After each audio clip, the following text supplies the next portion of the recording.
मुजरिम ना कहना मुझे लोगों, मुजरिम तो सारा जमाना है।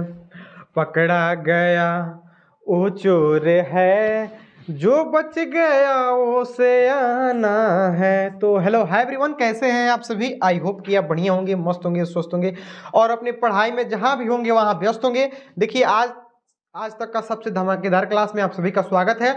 देखिए आज के इस वीडियो में हम देखेंगे क्लास 10th के हिंदी के चैप्टर 7 को, जिसका नाम है परंपरा का मूल्यांकन। परंपरा का मूल्यांकन जो काफी शानदार चैप्टर है। इस चैप्टर से आज तक जितने भी क्वेश्चन पूछे हैं उन सभी क्वेश्चनों को आज के इस वीडियो में देख लेंगे। तो आज का इस वीडियो काफी धमाकेदार होने वाला है। ऐसा वीडियो यूट्यूब पर पहली बार ही अपलोड हो रहा है, क्योंकि ऐसा क्वेश्चन आपको बार बार नहीं मिलेगा, ऐसा वीडियो बार बार नहीं मिलेगा। तो हमें उम्मीद है कि आप वीडियो में लास्ट तक देखिए, क्योंकि देखिए इसमें 20 से 22 ही क्वेश्चन है। मुश्किल से 10 से 12 मिनट हम सबका करा देंगे। 10 से 12 मिनट का हम आपका समय लेंगे, बस ज्यादा नहीं। बताइए, एकदम जितना हो सके हम अपनी ओर से पूरा कोशिश करेंगे कि आपका एक सेकंड में बर्बाद ना हो। जातीय अस्मिता की दृष्टि से इतिहास का प्रवाह कैसा है? 2018 क्वेश्चन। तो इतिहास का जो प्रवाह है आपको याद रखना है विश्चिन एवं अविश्चिन, ठीक है ना, विश्चन एवं अविश्चन, ठीक है ना। काफी शानदार क्वेश्चन है, याद रखिएगा। 2018 में क्वेश्चन पूछा हुआ है, ठीक, याद रखिएगा। उल्टा एक दूसरे का उल्टा है। बताइए, साहित्य की परंपरा का पूर्ण ज्ञान किस व्यवस्था में संभव है? तो मेरे भाई, साहित्य की परंपरा का जो पूर्ण ज्ञान है आपसे पूछ रहा है किस भाषा में, किस व्यवस्था में पूछ रहा है, व्यवस्था। तो किस व्यवस्था में संभव है? तो आपको बताना है समाजवादी एवं व्यवस्था, समाजवादी व्यवस्था में, समाजवादी व्यवस्था में क्या है, संभव है। अगले क्वेश्चन की ओर बढ़ेंगे। 3 नंबर, साहित्य के निर्माण में प्रतिभाशाली मनुष्यों की भूमिका है। तो साहित्य के निर्माण में जो प्रतिभाशाली मनुष्यों की भूमिका है वह हो जाएगा आपका निर्णायक, ठीक है, निर्णायक भूमिका। काफी शानदार क्वेश्चन 2019 में क्वेश्चन पूछा हुआ। अगले क्वेश्चन 4 नंबर बताइए, जार शाही कहाँ थी?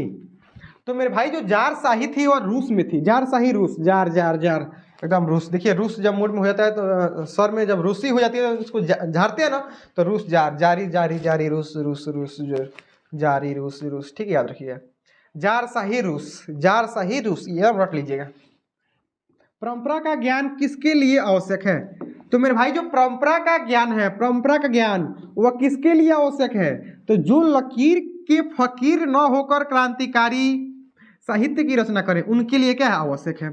जो लकीर का फकीर न होकर क्रांतिकारी साहित्य की रचना करें। काफी शानदार क्वेश्चन, अपने आप में यह क्वेश्चन एकदम बारूद क्वेश्चन है। 6 नंबर बताइए, निराला का साहित्य साधना के रचनाकार कौन है? तो इसका राइट, निराला के साहित्य साधना, निराला की साहित्य साधना इसके रचनाकार पूछा है। तो इसका राइट आंसर होगा रामविलास शर्मा, रामविलास शर्मा, ठीक है ना, रामविलास शर्मा। निराला का साहित्य रामविलास। बताइए, लेखक रामविलास शर्मा के गांव का क्या नाम था? तो उनके गांव का जो नाम था उच्च गांव सानी, उच्च गांव सानी। लेखक रामविलास शर्मा के जो गांव का नाम था उच्च गांव सानी, ठीक है ना। आगे बताइए, भौतिकवाद का अर्थ भाग्यवाद नहीं किस निबंध की पंक्ति है? तो यह आपको बताना है। तो चैप्टर पढ़ेंगे तो आपको पता होगा। जो भौतिकवाद का अर्थ भाग्यवाद नहीं या किस, तो आपको हो जाएगा परंपरा का मूल्यांकन, परंपरा का मूल्यांकन, रामविलास शर्मा, परंपरा का मूल्यांकन, ठीक, option B is the right. अगले क्वेश्चन की पढ़ेंगे, रामविलास शर्मा का जन्म। देखिए 2019 में पूछा है, किसने पूछा है, धक्का पूछा है। तो रामविलास शर्मा का जन्म याद रखना है 1912 में, 1912 में हुआ था। 1912 में रामविलास शर्मा का जन्म 1912 में हुआ था। अगले क्वेश्चन की ओर बढ़ेंगे। 10 नंबर, परंपरा का मूल्यांकन है। तो परंपरा का जो मूल्यांकन है निबंध है। परंपरा का मूल्यांकन एक प्रकार के है निबंध है, परंपरा का मूल्यांकन निबंध है। अगले क्वेश्चन की ओर बढ़ेंगे। बताइए, परंपरा का मूल्यांकन शीर्षक पाठ साहित्य की कौन सी विद्या है? तो ये कौन सी विद्या है? तो निबंध, एक प्रकार की निबंध विद्या है, ठीक है, निबंध, ऑप्शन बी इज राइट हो जाएगा, निबंध, निबंध, निबंध, ठीक, ऑप्शन बी। अगले क्वेश्चन की ओर बढ़ेंगे। 12 नंबर, लेखक रामविलास शर्मा कब से कब तक भारतीय प्रगतिशील लेखक संघ के महामंत्री रहे? 2022 में क्वेश्चन पूछा था। तो वह कब तक रहे, कब से कब तक? 1949 से 1953 तक, 1949 से 1953 तक रहे। 49-53, ठीक, याद रखिएगा। बताइए, द्वंद्वात्मक भौतिकवाद मनुष्य की चेतना को आर्थिक संबंधों से प्रभावित मानती है, उसकी सापेक्ष स्वाधीनता स्वीकार करता है। यह पंक्ति किस शीर्षक की है? तो ये अभी जो पंक्ति है परंपरा का मूल्यांकन शीर्षक का ही है। जब आप पढ़िएगा तो यह मिलेगा आपको, मौका मिलेगा तो पढ़ लीजिएगा। मौका मिलेगा तो हम बता देंगे तुझे कितना प्यार करते हैं सनम। सामाजिक विकास क्रम में समांती सभ्यता की अपेक्षा सभ्यता को अधिक प्रगतिशील कहा जा सकता है। तो किस सभ्यता को? तो पूंजीवादी को, पूंजीवादी सभ्यता को, पूंजीवादी सभ्यता याद रखना है, पूंजीवादी। काफी शानदार क्वेश्चन। अगले 15 नंबर क्वेश्चन की ओर बढ़ेंगे। बताइए, मनुष्य और परिस्थिति का संबंध है। तो मनुष्य और परिस्थिति का जो संबंध है वह द्वंद्वात्मक है, द्वंद्वात्मक, यानी एक मनुष्य से परिस्थिति हटती नहीं, एक जाती है तो एक आती रहती है, द्वंद्वात्मक है, ठीक है ना एकदम। चलिए बताइए, जार शाही रूस के सोवियत समाज कौन है में पढ़े जाने वाले एक लोकप्रिय साहित्यकार। तो यह क्या है? तो यह आपका तुल्सतोय है, ठीक है ना, तुल्सतोय।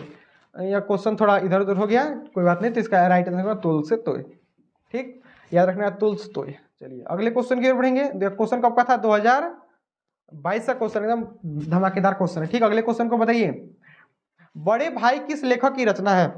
कौन भाई? बड़े भाई। तो बड़े भाई रामविलास शर्मा। राम राम राम, देखिए राम लक्ष्मण सुने ना, राम लक्ष्मण। तो राम बड़ा भाई, बड़ा भाई राम कौन था? बड़ा भाई कौन था सबसे? राम।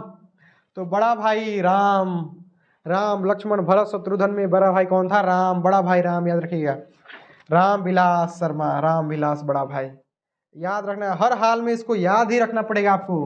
परीक्षा में क्वेश्चन पूछा था, देखिए कब पूछा था? 2023 का क्वेश्चन था या 2023 का, ठीक।